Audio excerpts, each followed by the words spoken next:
Masih di Sportcast, langsung ke Bung Ropan. Lanjutkan tadi ya. Iya, kalau di kanan kita sudah bicara tadi, yang sekarang di kiri dua misalnya yang masuk. Ini yang rame di kiri. Karena banyak di situ kan. Untung Sain Patinama tidak ada kan. Tidak. Sehingga meninggalkan, saya pikir, karena Verdong sudah ke tengah. Kalau udah Verdong di kiri ya udah pasti. Dijamin bahwa Verdong itu tempatnya. Sekarang di kiri itu ya Dean James ada di sana kan. Nathan Joe juga bisa bermain di situ. Karena di Tilburg dia selalu mendapat jam bermain yang bagus. Bisa aja ada di sana. Tapi kan Nathan masuk di kelompok untuk digeser ke tengah. Jadi memang sangat ramai. Yang paling menarik bahwa apakah nama tim Hypens ini yang baru pertama kali dipanggil, karena dia belum pernah kan ikut dipanggil. Dia kanan ya? Iya, dia di kiri. Dia di kiri ya? CB. Untuk bisa ada di sana. Untuk bisa bersama dengan Dean James. Itu yang kita tunggu, Boy. Kalau dia masuk, wah bagus. Karena terakhir dipanggil di SEA Games kan dia nggak bisa. Nah ini pertama kali ketika ini dia ikut di dalam. Dan tentunya dia pasti berharap untuk bermain di level senior kan pertama buat dia. Debut dia bahkan kalau dia mengenakan jersey timnas sekarang. Nah dia masuk apa enggak? Itu menjadi pertanyaan. Karena di sana kan ada Donitri juga. Yang bisa bersaing di situ. Jadi rame lah untuk di kiri itu untuk komposisi yang ada. Karena Yassin Hapter juga sebenarnya bisa juga di kiri. Elkan Bagot juga bisa. Iya, juga. Bisa di kiri juga kan. Jadi untuk sektor kiri ini yang seksi. Yang rame yang menurut saya akan diperebutkan. Kalau yang tengah sudah jelas ya. Pilihannya begitu banyak. Mau pakai 2 center back atau pakai 3. Bisa siapapun ada di situ. Center back CB ya salah satu nama yang udah pasti nggak kegeser ya Itses. Saya juga menjagokan mungkin Rizky Ridho. Kalau Jordi Amat ya mungkin tidak langsung inti, bisa saja dirotasi. Nah, menjadi menarik adalah karena itu tadi nanti AFF itu kan jadi salah satu atensinya John Hartman juga. Bukan tidak mungkin Jordi Amat juga dikasih minute play. Target kuat itu. Dan itu kan kayak apa ya, seksi juga gitu. Ngeri-ngeri sedap gitu loh. Mau ditinggalin juga sayang, mau direbut juga why not gitu loh. Jadi ya menarik perebutan itu. Jadi belakang ini memang dengan kiri memang luar biasa riuh lah gitu. Jadi nama Donitri, nama Fajar Fatur Rahman, Muhammad Ferrari bukan kita mengatakan tidak punya kesempatan, tapi memang agak sulit ya Bung Ropan. Iya, untuk masuk di 2-3 agak berat kalau bisa melihat. Apalagi kalau bicara di tengah kan, itu udah punya Jai Iza sudah pasti masuk, apalagi Elkan sudah masuk. Yassin Hapner itu masuk di Sitar juga bermain 2 gol sekarang di Sitar. Rizky Ridho, artinya 4 ini sudah pasti dijamin. Kalau dengan Kevin Dix yang ke tengah jadi 5. Berarti bisa memungkinkan di kanan itu diperebutkan oleh ada Yance, kemudian ada Fajar Fatur Rahman, bisa misalnya itu, walaupun ada Sandy Walsh yang lagi bagus. Jadi total untuk belakang itu 9? Bisa 8-9. 2 kiri 2 kanan, 5 kurang lebih begitu. 9 gitu ya. Paling sedikit lawan, paling banyak 9. Berarti 10 nama sudah 9 tambah 3 ya, sudah 12. Ya, walaupun kan tarik lagi, nanti kan itu mungkin 2, 3, 4 pemain akan dicoret ya. Iya. Nah, dan kita, saya bicara, yang kita jangan melupakan itu kita tidak bicara soal Eliano Reinders. Ya, dia bisa juga di situ. Dia bisa bermain di kiri kanan. Di mana-mana. Karena dia bisa didorong ke depan kan, ke kanan tapi ketika Emiliano nggak ada. dia sebagai forward. Iya, itu kan di atas kertas ya. Nanti di lapangan bisa aja. Oh, bahkan itu bisa terjadi. Dia bisa bermain dia. Iya, waktu di Persib lawan Bangkok United kan dia main sebagai DM juga kan. Itu. Jadi seperti Zambrota dulu bisa mainin semua. Jadi rame lah untuk di belakang. Tapi Eliano nggak akan di belakang pasti. Pasti akan didorong lebih ke depan. Iya, betul. Gitu. Tapi semua pikiran dari John Hartman sudah ada nama-nama itu di posisi itu. Tinggal walaupun Eliano ada di bek kanan di Persib, mungkin nggak gitu menurut JH kan. Meskipun nanti ketika penerapannya itu bisa aja ada distorsi kan. Maksudnya dia pikir Eliano bagus di mana, begitu dicoba dengan filosofi dia ternyata beda. Itulah gunanya dia menjalani series ini. Yang menarik lagi posisi gelandang, Bung. Waduh, ini juga. Nah, kalau kita baca posisi gelandangnya ada berapa nih? Calvin Verdong, Joey Pelupesi, Eliano, Ivar Jenner, Jordi Amat, Mark Klok, Ricky Kambuaya, Witan, Egy, Tim Gaispen, Arkan Fikri, Ezra, Victor Detan. Ezra mungkin jadinya ini ya lebih ke ada gelandang serang dia, atau bahkan striker dia. Kalau Ezra, kalau kita lihat gelandang, mungkin salah satu nama atau 2-3 nama yang sulit untuk tergeser, mungkin Joey Pelupesi ya. Joey Pelupesi, Calvin Verdong tadi kalau mau masukin di sini. Kemudian Ivar ya bisa jadi ya, walaupun kondisinya sih terakhir baik-baik aja ya, walaupun dikabarkan ada cedera. Nathan juga bisa kalau mau dimasukin di situ. Jadi Nathan sama Verdong ini sebenarnya tricky. Jadi seperti siapa dulu, Giovanni Van Bronckhorst ya, bisa left back bisa DM juga sama-sama. Jadi nanti ini tergantung situasional aja. JH bisa menempatkan mereka di posisi yang mana gitu. Nama kakak Ricky, nama Egy, nama Gaypens itu bisa masuk Bung Ropan? Bisa saja masuk, bisa saja tidak. Kalau Ricky saya pikir akan masuk. Ya. Kakak Ricky Kambuaya Saya akan, juga berharap dia masuk sih. Dia pasti masuk karena dia kan pasti akan lebih ke depan juga. Ya. Ya, di sana. Mark Klok ini yang menjadi pertanyaan apakah akan masuk atau tidak, ya. Tapi punya kesempatan juga ketika Tom Hai nggak ada, bisa aja dia ada di sana. Walaupun mungkin sebagai super sub, dia bisa aja untuk masuk. Jadi persaingan di tengah juga ini sangat ketat. Itu bisa dilihat. Ya, tapi kalau bermain dengan dua pemain misalnya di tengah, misalnya dua, saya pikir ketika Verdong didorong ke tengah, Verdong dan Joe Pelupessy akan bermain. Mantap itu. Mantap itu. Mungkin kalau Mark Klok itu, kalau kita lihat lebih suka sebagai lone wolf di tengah. Di Persib itu juga dia bagus, memang biasanya main sebagai lone wolf. Malah kalau kita ingat back to round 4 waktu itu, ketika dia out of the blue dimainin duet dengan Joe Pelupessy itu agak nggak matching sebenarnya. Jadi dia punya karakter yang berbeda. Iya, itu kan kepala Bojan, sekarang ini kepala John Herdman.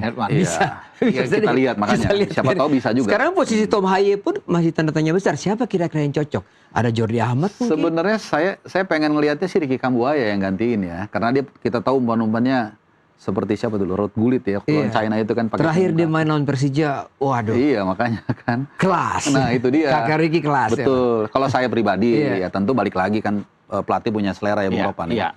Bisa saja Ricky akan bermain di sana. Tapi kembali ke John Herdman, dia mau pakai yang mana? Ya, karena semua kan bisa di sana. Tinggal untuk mendorong apakah kakak Ricky juga bisa ke depan, ya itu kan jadi juga pertanyaan. Kalau dia tidak tersedia di tengah kan bisa dorong ke depan dia untuk ada di sisi kiri misalnya, untuk bisa memberikan umpan-umpan crossing ke depan di mana Romani ada di sana. Jordi Amat yang sulit untuk masuk di belakang bisa jadi switch ke tengah. Iya, karena di Persija kan oke. Iya. Lagi bagus misalnya untuk ke tengah. Atau bisa juga dia pakai double pivot. Jadi 3-4-1-2, satunya itu Ricky Kambuaya. Kemudian depannya itu Ole diduetkan dengan Ezra Walian sebagai pemain yang melebar. Karena kan dengan gak adanya Miliano Jonathans kan memang pemain yang so-called Arjen Robben gak ada di kanan. Bisa juga. Jadi macam-macam ini banyak. Dan bisa juga pertandingan pertama lawan St. Kitts and Nevis dia pakai dengan formasi yang tadi 3-4-3 misalnya dengan pemain siapa nanti dibeda lagi. Iya, ini tergantung skema juga ya. Iya, jadi banyak banget ini. Banyak sekali pilihannya. Betul. Tapi menarik memang di gelandang ini Victor Detan, Ezra Walian, Witan Sulaiman, Arkan Fikri, Mark Klok. Apa mungkin mereka juga bisa masuk, terpilih nih Bung? Untuk menghadapi gelandang-gelandang yang kita sebut tadi, Ricky, Joey Pelupessy, Ivar Jenner, Eliano, Jordi Amat. Kalau Eliano pasti saya pikir masuk. Eliano, Nathan pasti. Ivar juga mungkin. Ya, tapi di kanan bisa saja Witan akan ada di sana. Atau Witan bisa ada di sana. Yakob Sayuri mungkin masuk menurut saya. Untuk ada di kanan. Ketika Eliano tidak ada, ya posisi itu kan Miliano. Ya, posisi Miliano kan diperebutkan. Dan itu ada diperebutkan oleh bisa Eliano ada di sana, bisa Yakob, bisa Witan. Kalau Egy mungkin akan bergeser lebih ke kiri, mungkin akan berebutan sana sama Vano. Akan ada di sana. Tapi menarik bahwa untuk yang mendampingi Ole di depan tuh kalau gelandang ini ada dua ya Ezra lebih menyerang ke depan kan. Ezra sama kakak Ricky kan bagus. Iya, wah mantap itu. Apalagi lawan Saint Kitts butuh gol kita. Kita butuh menang. Jadi kalau dua itu yang main, oke. Dari sisi gelandang untuk bisa mendukung di depan gitu. Iya. Kalau polanya adalah build up dari bawah, ya saya pikir sosok Ezra yang kontrol bola bagus, passing bagus, visi bagus. Ya, cukup mumpuni di situ, Bung Ropan tadi sudah menggariskan ya, itu menarik banget kalau ngelihat trio di depan atau di triangle di depan ketika ada Ole Romani. Memang Ole Romani sampai saat ini belum cetak gol ya, tapi tetap aja dia akan target man kita yang paling mumpuni lah gitu ya. Kemudian ada Ezra Walian, seorang mantan target man yang kemudian revive di Persik Kediri dengan gaya bermainnya ala Ronaldo dari kiri masuk ke dalam dengan 9 assist.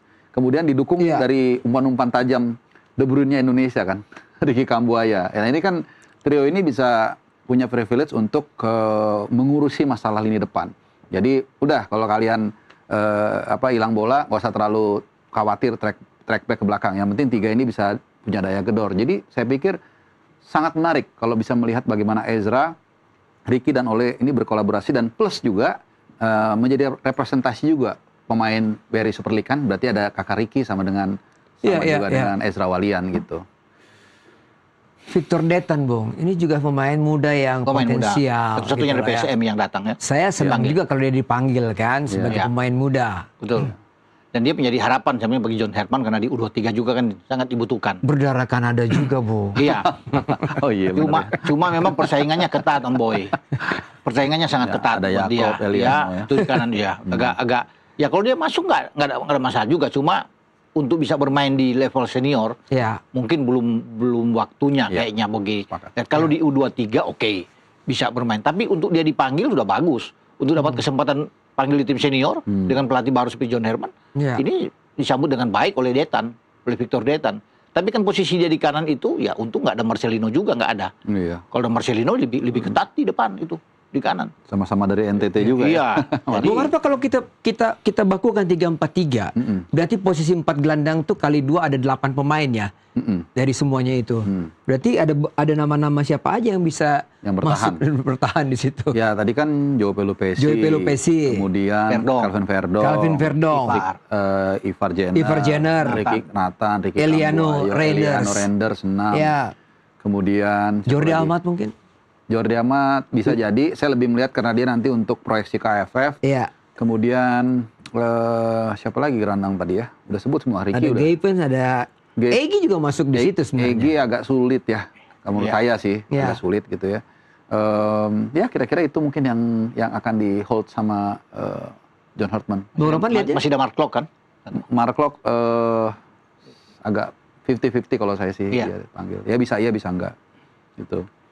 Karena yang udah pasti yang tadi itu nama-nama yang tersebut Joe Pelupesi, Ivar, Nathan, Verdong. Nah, itulah. Ya bukan tidak mungkin juga ada mungkin ya Jordi akan masuk didorong lebih ke sana. Eliano sulit tergeser gitu loh. Dia akan ada di sana.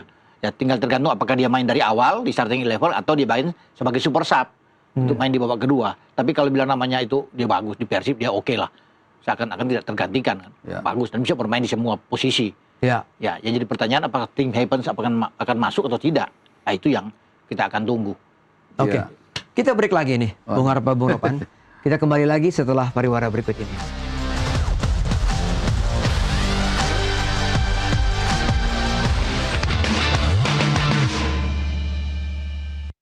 Halo, selamat malam.